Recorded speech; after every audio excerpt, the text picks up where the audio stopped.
आज जो कहानी आपको सुनाने जा रही हूँ वो हमारे एक सब्सक्राइबर ने हमें भेजी है जिनके साथ ये घटना घटी। तो चलिए शुरू करते हैं। मेरा नाम रवि है। मैं और मेरी पत्नी नेहा जयपुर के एक शांत और साधारण से उपनगर में रहते हैं। हमारी जिंदगी आम भारतीय दंपति जैसी थी। सुबह उठकर ऑफिस जाना, शाम को घर लौटना और फिर रात को खाना खाकर सो जाना। हमारे आस पड़ोस के लोग भी सामान्य थे, न ज्यादा घुलने मिलने वाले न ज्यादा झगड़ालू। सब कुछ ठीक चल रहा था। लेकिन फिर एक रात ऐसा हुआ जिसने हमारी जिंदगी में एक रहस्यमय डर भर दिया। आज भी जब मैं उन घटनाओं को याद करता हूँ तो मेरे रोंगटे खड़े हो जाते हैं। उस रात सब कुछ सामान्य था। हमने बाहर डिनर किया था और रात 10:30 बजे घर लौट आए थे। हम रोज की तरह 11 बजे सोने की तैयारी कर रहे थे। जैसे ही हम बेड पर लेटे, घर के ऊपर से कुछ अजीब सी आवाजें आने लगी, जैसे कोई छत पर चल रहा हो।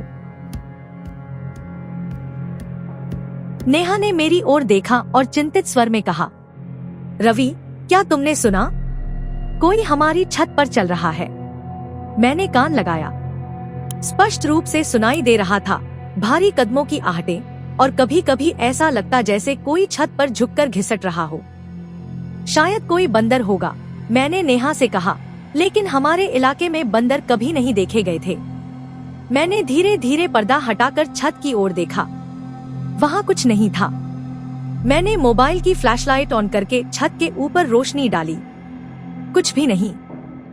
शायद मेरा भ्रम होगा, मैंने सोचा और बिस्तर पर वापस आ गया। अगली सुबह जब मैं चाय पी रहा था, तभी पड़ोस में रहने वाले अमित जी मेरे घर आए। उनके चेहरे पर घबराहट थी।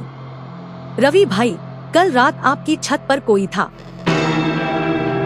ये सुनकर 1 मिनट के लिए मैं एकदम सुन्न पड़ गया। क्या आपने देखा? अमित जी ने सिर हिलाया। हाँ, मैंने अपनी बालकोनी से देखा। वो कोई आदमी जैसा नहीं था। उसकी लंबाई कम से कम 7 फीट रही होगी और वो सीधा नहीं चल रहा था। वो अपने हाथों और पैरों दोनों से रेंग रहा था, जैसे कोई जंगली जानवर। मेरे पूरे शरीर में सिहरन दौड़ गई। आप मजाक तो नहीं कर रहे? अमित जी ने अपने मोबाइल से एक तस्वीर निकाली। तस्वीर धुंधली थी क्योंकि उन्होंने दूर से ली थी, लेकिन उसमें छत पर एक काला, लंबा, झुका हुआ अजीब सा कुछ दिख रहा था। मैंने ये बात नेहा को नहीं बताई। मैं नहीं चाहता था कि वो डर जाए। मैंने खुद को शांत रखने की कोशिश की और सोचा कि हो सकता है अमित जी को भ्रम हुआ हो। लेकिन तस्वीर झूठ नहीं बोल सकती थी। मैंने सोचा कि शायद कोई घर में घुसा हो चोरी करने के इरादे से, लेकिन फिर अगली रात कुछ ऐसा हुआ जिसने हमारी इस सोच को भी तोड़ दिया। उस रात हम दोनों जल्दी सोने की कोशिश कर रहे थे, लेकिन ठीक आधी रात को फिर से वही आवाजें आने लगी, छत पर किसी के चलने की आहटें। नेहा ने तुरंत मुझसे पूछा कि क्या मैं भी सुन रहा हूँ। आवाज थोड़ी भारी लग रही थी, जैसे कोई भारी चीज छत पर चल रही हो। तभी अचानक बाहर सड़क से कुछ कुत्तों के भौंकने की आवाज आने लगी।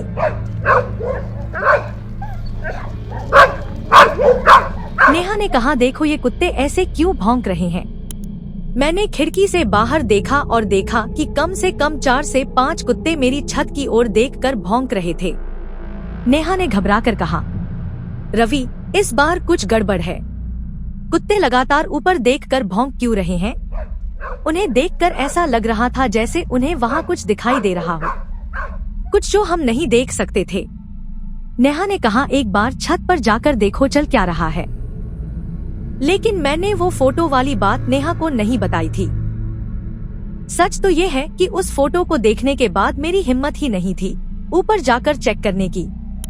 मैंने बहाना बनाया कि शायद कोई चोर हो जो ऊपर चढ़ गया हो और उसके पास कोई हथियार हो। हमें तुरंत पुलिस को कॉल करना चाहिए। और फिर अचानक सब शांत हो गया।